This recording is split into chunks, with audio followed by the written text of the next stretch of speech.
ایک شخص نے رسول اللہ صلی اللہ علیہ وسلم سے سوال کیا کہ مجھے بتائے کہ ایمان کیا ہے؟ تو رسول اللہ صلی اللہ علیہ وسلم نے ان کے جواب میں فرمایا ان تؤمن باللہ وملائکتہ وکتبہ ورسلہ والیوم الآخر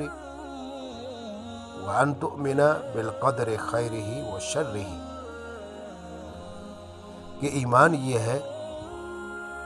کہ تم اللہ کو، اس کے فرشتوں کو، اس کی کتابوں کو، اس کے پیغمبروں کو اور قیامت کے دن کو حق اور سچ مانو، اور اچھی بری تقدیر کو بھی حق اور سچ مانو۔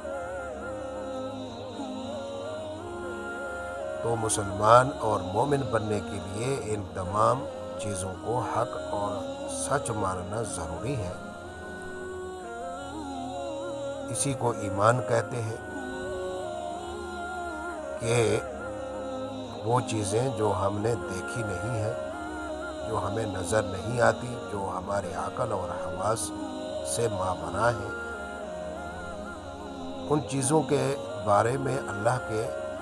پیغمبروں نے جو کچھ ہمیں بتایا ہے، ہم اس پر مکمل یقین رکھیں اور ان چیزوں کے بارے میں ہمارے دلوں میں ذرا بھی شک اور شبہ نہ ہو، اور ان کو سامنے رکھتے ہوئے